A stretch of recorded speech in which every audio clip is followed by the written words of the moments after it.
Olá, sejam todos muito bem-vindos ao programa Depois das Grades do Grupo Universal Socioeducativo.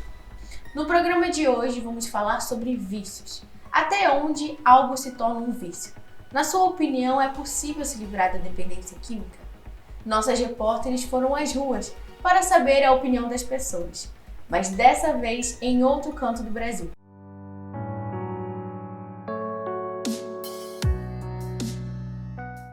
Vício, uma palavra pequena, mas que pode trazer grandes estragos. E é pensando nisso que nós viemos aqui nas ruas do ABC Paulista, no estado de São Paulo, para saber a opinião das pessoas sobre a seguinte pergunta: até que ponto um vício pode estragar a vida de uma pessoa? Acompanhe comigo a resposta que elas vão dar. Nós temos que pensar que todo vício faz com que a pessoa desgaste um tempo com ele, tá certo? E muitas vezes esse tempo é até maior do que o trabalho com a família. Então, de qualquer forma, qualquer vício, ele vai lhe roubar o tempo necessário para você cuidar da tua família, do teu trabalho, pode gerar perda do teu emprego. Então, não tem. O vício realmente ele prejudica o ser humano em todos os sentidos, seja profissional, pessoal, familiar, não tem como. Entendi. Então você acha que o maior estrago é nas relações com as pessoas? Sim, o vício sim. Ele acaba levando a destruturação familiar, né? Gasta com aquilo que não pode, né? Gasta bastante. Minha vida foi destruída praticamente por conta disso. E com a família? Questão sentimental, né? Acaba atrapalhando bastante. Mas por Vacilo, quê? né? Mas por quê? O que a pessoa viciada ela começa a fazer com a família? Ficar ausente, né? Está sempre na rua, sempre aprontando, tá sempre deixando de fazer as responsabilidades, cumprir com o dever para saciar o vício, né? Tá, mas você acha que essa pessoa tem cura? Tem, basta ter força de vontade. Porque eu já parei por um bom tempo, só que eu voltei a fazer de novo. E por que você acha que a pessoa tem essas recaídas? Questão psicológica, eu acho. A pessoa deixa se levar pela fraqueza. E só pela fraqueza ou por influência também? Também, a amizade foi a pior coisa que tem. Você começou por conta de amizade? Foi. Então agora dá um conselho pra quem vê esse vídeo que talvez tá pensando em sei lá, eu nunca fumei, queria só ver como que é. Dá um conselho. Fica em casa sozinho, que é a melhor coisa que você faz. Não é verdade. Amizade não leva a lugar nenhum, não. Amizade não existe, na verdade. É difícil se achar, né? Um conselho que eu escuto: amizade é pai e mãe. Pai e mãe que é seu amigo. E é o que a gente menos escuta. Eu sou fumante há mais de 20 anos. É muito difícil de parar. Eu já tentei milhares de vezes. E uma dica que eu dou: não entre. Porque de uma vez que você entra, depois para você sair do vício, é muito, muito difícil. Um maço de cigarro hoje está R$ 11,75. Se você fizer as contas por mês, quanto que não dá? Né? E fora, não é o dinheiro, é a saúde em primeiro lugar também. A gente tem que lutar pela nossa saúde. A minha mãe fumou a vida toda e ela morreu de câncer do pulmão. Né? Só que isso ainda assim não foi, ainda assim, mesmo com a morte dela, com câncer de pulmão, porque ela era fumante e mesmo assim ainda não consegui parar. E tô na luta, viu? Que não é fácil. Mesmo com muita oração, mesmo com muita fé em Deus, que eu tenho muita, acredito muito em Deus, é muito difícil parar. Por isso que eu falo, não entra nessa. Vocês que são jovens, não entra nessa, não entra. Ofereceu cigarro, não pega. Ofereceu bebida, não pega. Ofereceu droga, não pega. Porque o cigarro também é uma droga, gente, não deixa de ser. Tá? Só é uma droga lícita, que vende aí em qualquer boteco que você for, você compra um cigarro, você compra uma cerveja, entendeu? Então é muito fácil de entrar. E depois para sair, gente, vai muitos anos e tem gente que não consegue. E essas foram as respostas das pessoas a respeito dos vícios. Agora é com vocês aí no estúdio, Larissa. Falar sobre vícios nunca foi algo fácil, porque as pessoas não gostam de reconhecer que elas entraram em estado de necessidade de algo ou de alguém. E o vício pode ser até de um crime, de uma droga e até coisa pequena, como café e videogame. Hoje nós vamos acompanhar a história de Nataliele, do Ribeirão Preto, para contar um pouquinho de como ela saiu de uma vida de vícios, de tristeza, para uma nova vida. Acompanhe comigo.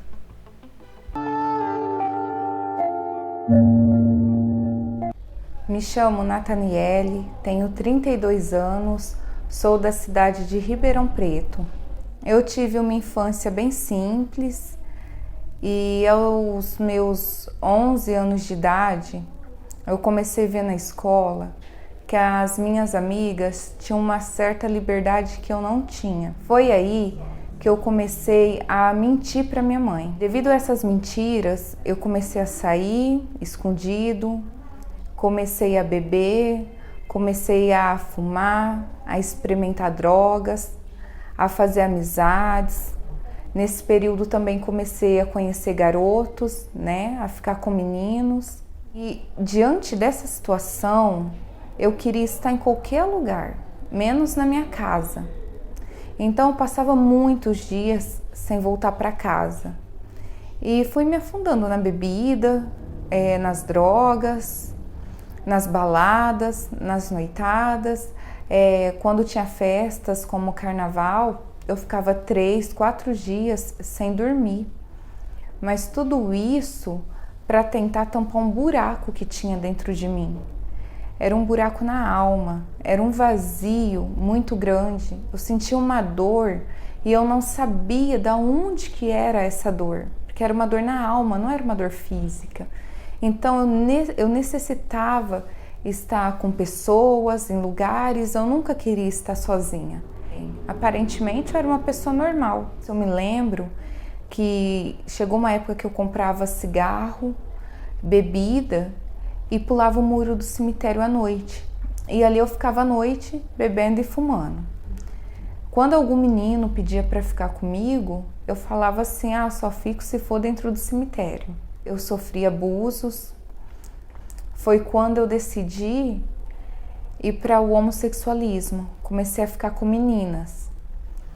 E durante esse período que eu ficava com meninas, eu lembro que numa balada eu bebi muito e eu fiquei com um rapaz. E eu engravidei. No início eu não queria aceitar, porque eu não ficava com homens. E numa única vez eu engravidei. Eu tinha 15 anos de idade. E durante toda a minha gravidez, eu fiquei com mulheres. Até praticamente uma semana antes de eu ganhar minha filha, eu vivi dessa forma. E nesse período, eu vim a conhecer uma pessoa, onde eu me envolvi com ele e fui morar com ele. Tudo foi muito rápido. Foi uma semana e eu já estava morando com ele. Então eu vim descobrir que ele vendia drogas, que ele era traficante. E foi assim que eu comecei a vender drogas. Comecei a ser também uma traficante.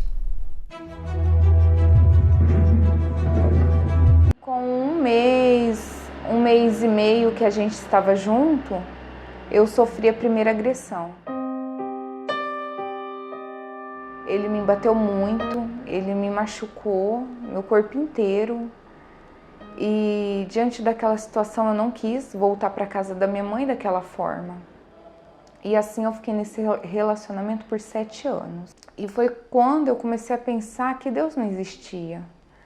Porque se ele existisse, por que eu estava sofrendo daquele jeito? Sendo que eu queria sair daquela situação, não queria viver mais aquilo.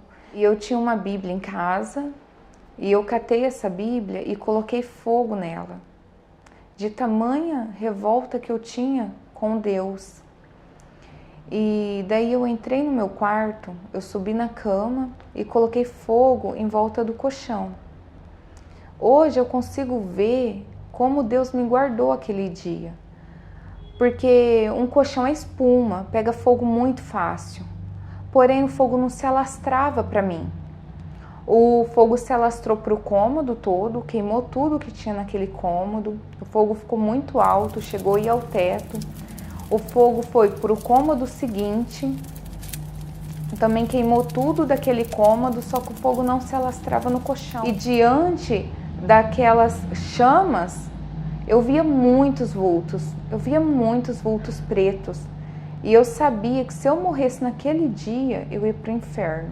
Eu fiquei muito frustrada diante daquela situação, porque nem para morrer eu prestava, né? Nem aquela tentativa ali de suicídio deu certo. Nada do que eu fazia dava certo. Até ali, todas as minhas escolhas, todos os caminhos que eu tracei me levaram a uma depressão, a uma angústia, a uma tristeza profunda. E foi dessa forma que eu cheguei na igreja. Uma vizinha via a situação que eu passava e ela me fez um convite. Eu pensava que eu era um caso perdido, senti uma paz que há muito tempo eu não sentia. Eu saí dali leve, eu saí dali já querendo voltar. Eu perseverei, continuei indo e Deus foi me limpando. Aquele relacionamento que eu não via como sair dele, Deus foi me dando sabedoria, foi me dando direção, fazendo as correntes de libertação. E eu me lembro que numa reunião, durante a busca, eu estava buscando e lembrando desses detalhes do meu passado. E eu falei para Deus ali, falei assim, como o Senhor conseguiu me enxergar naquele lixo que eu vivia, naquela podridão de vida, onde nem acreditava no Senhor? E na hora, pela primeira vez, eu ouvi nítido a voz de Deus dentro de mim.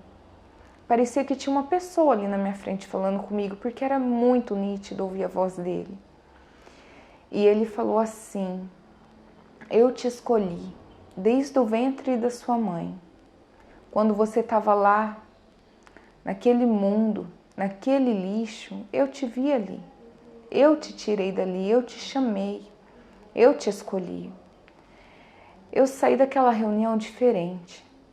Eu saí daquela reunião com uma força, com a certeza que eu estava no caminho certo.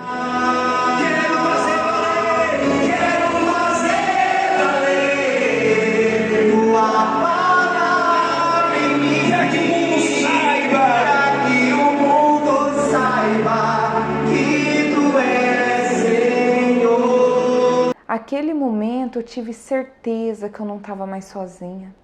Aquele momento eu tive certeza que eu ia vencer todas as guerras, todas as lutas, porque Deus era comigo. A hora que acabou a busca, que eu abri meus olhos, eu vi tudo normal. Tudo estava igual do lado de fora. Não tinha mudado nada.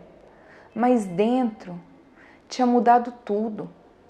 Dentro eu era outra pessoa. Dentro eu tinha uma paz, uma alegria, uma certeza dentro de mim.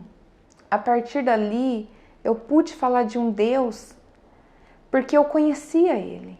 Eu pude falar de um Deus porque eu tinha tido uma experiência com Ele. Hoje, para mim, é um prazer, é uma alegria entrar no abrigo de criança, no acolhimento para mulheres, levar até elas a palavra de Deus, levar até elas a chance de ter uma vida transformada, assim como Deus transformou a minha. Aquela filha que dava trabalho para a mãe, que dava desgosto para a mãe, hoje eu dou orgulho. Hoje minha mãe pode deitar e dormir tranquila, porque ela sabe do caráter que eu tenho hoje. Deus restaurou tudo aquilo que estava danificado na minha vida. Hoje, o Espírito Santo, para mim, ele é tudo. Sem o Espírito Santo, eu não sou nada.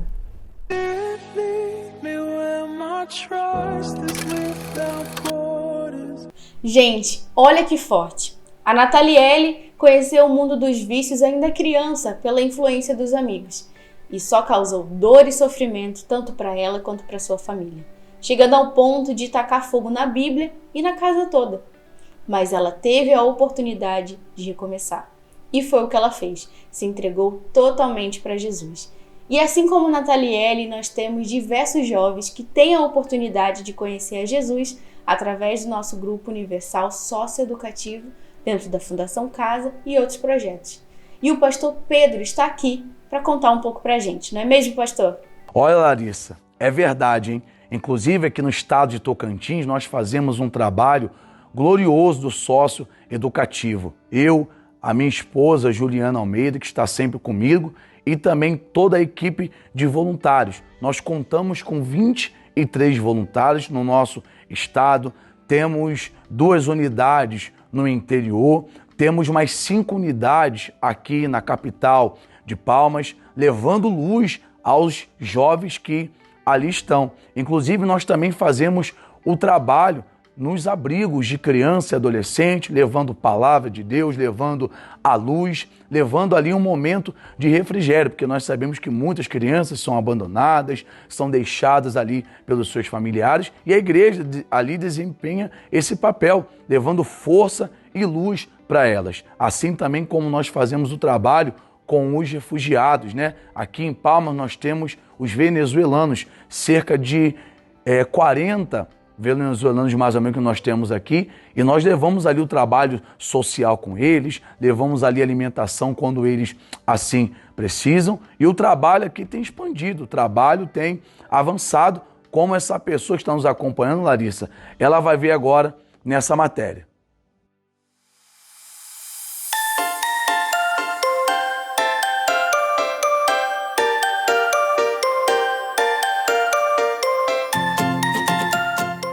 Deus abençoe a todos. Nós estamos aqui no CASE e o grupo do sócio educativo, nós estamos colocando toda a nossa força. Mesmo com a chuva, a gente não vai parar. Não é, pessoal? A gente não vai parar, nós vamos colocar toda a força. Acompanhe conosco esse nosso dia abençoado aqui no Sistema Socioeducativo.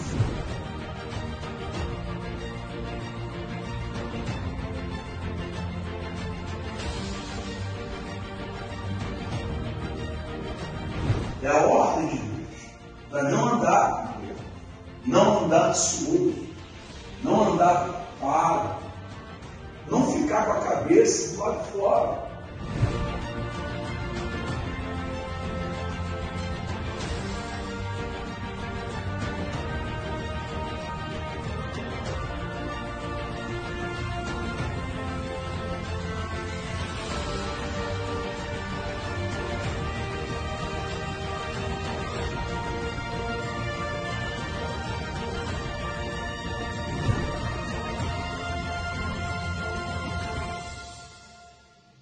Nossa, pastor, muito bacana o trabalho realizado aí em Tocantins. E é isso mesmo, pode vir chuva, pode vir sol, o trabalho não pode parar, até porque almas não esperam. E se alguém que está nos assistindo e queira fazer parte do trabalho aí na região, como elas devem fazer? É muito bacana, né, Larissa? E só para você ter uma ideia, que os voluntários que nós temos aqui são pessoas aguerridas, pessoas trabalhadoras, pessoas que vão para cima mesmo.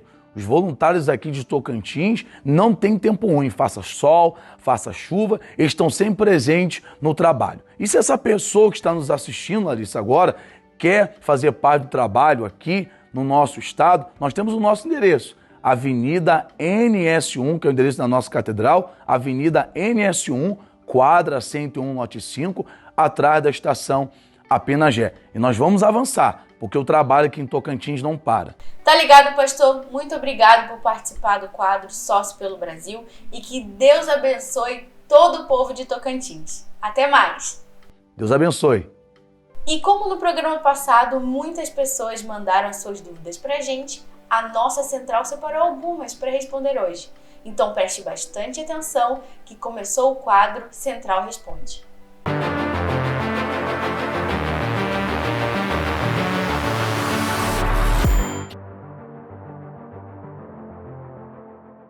Olá, que Deus abençoe a todos, ilumine a vida de todos. Nós temos aqui em mãos uma pergunta, uma participação, e também temos em mãos a palavra de Deus, com a qual eu vou estar esclarecendo essa questão.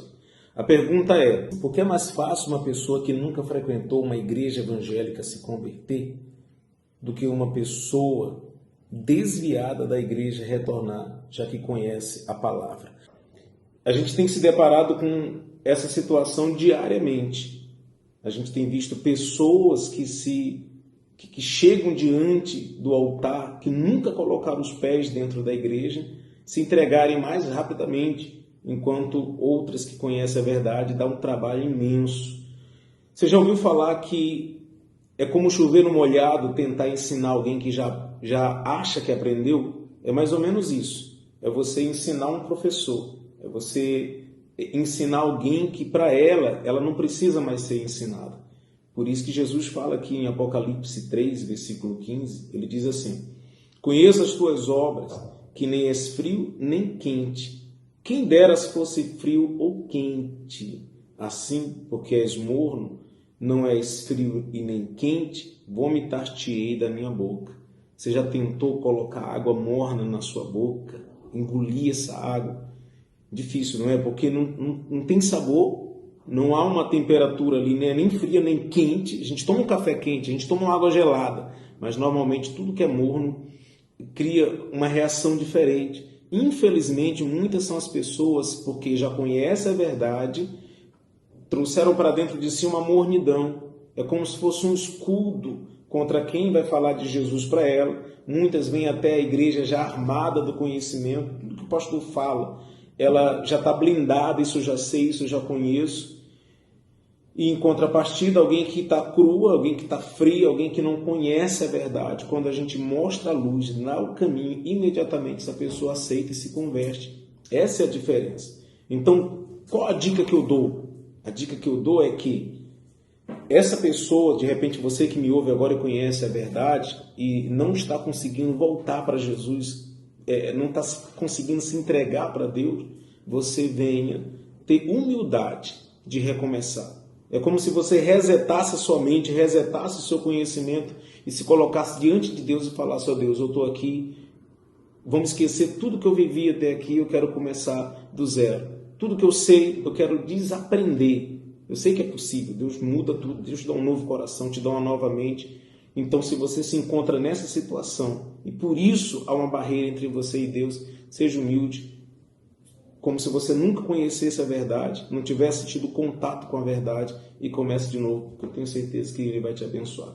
Tá bom? Espero ter respondido essa questão, que Deus abençoe a todos.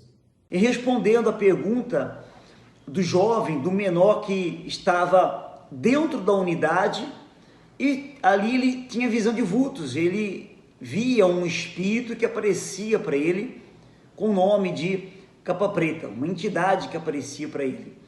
A visão de vultos é um sinal, é um dos sinais, né, que caracterizam que há um mal na vida da pessoa.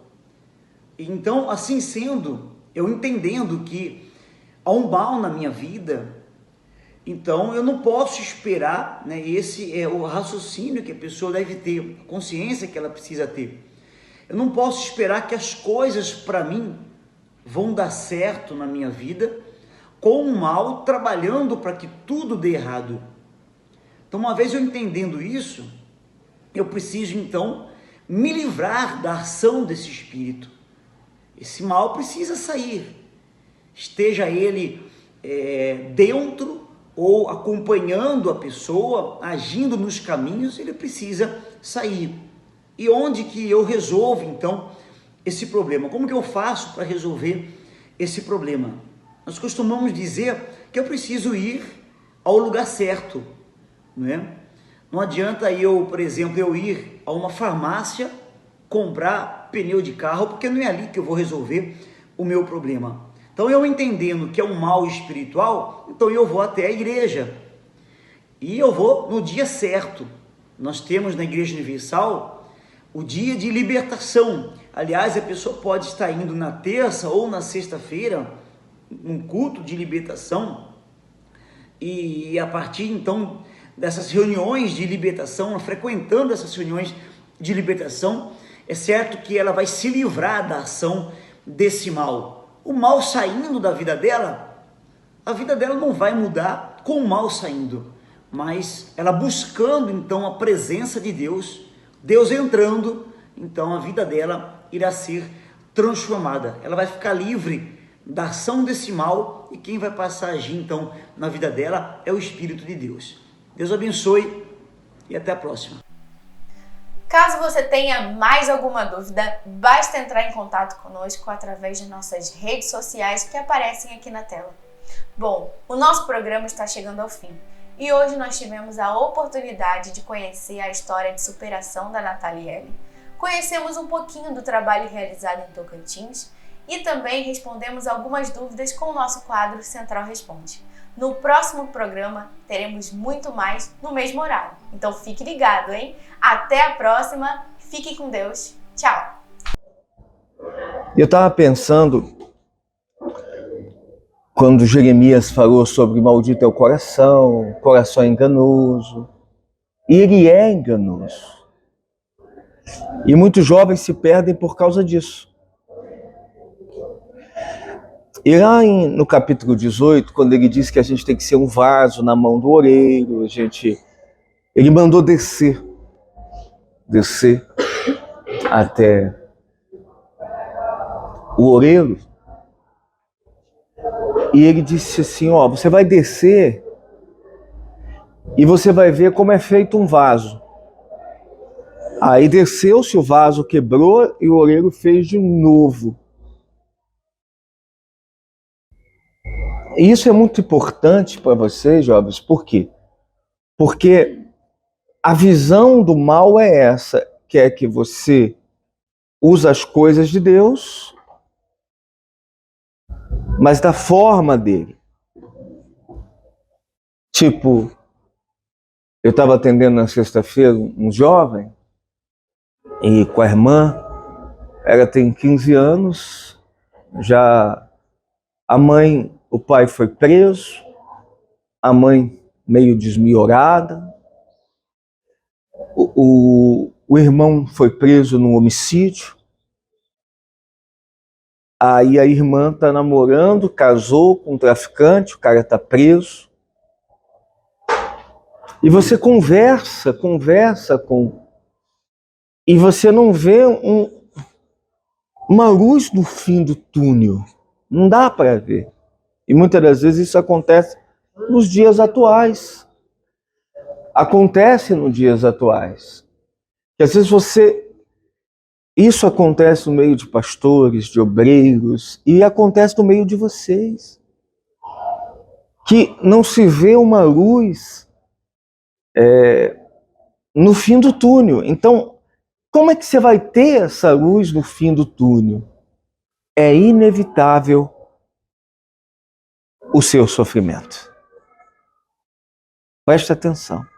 O Espírito Santo é a única forma que Jesus deixou nessa terra para que possamos ter uma caminhada até a eternidade. Sem Ele, você vai ficar no meio do caminho.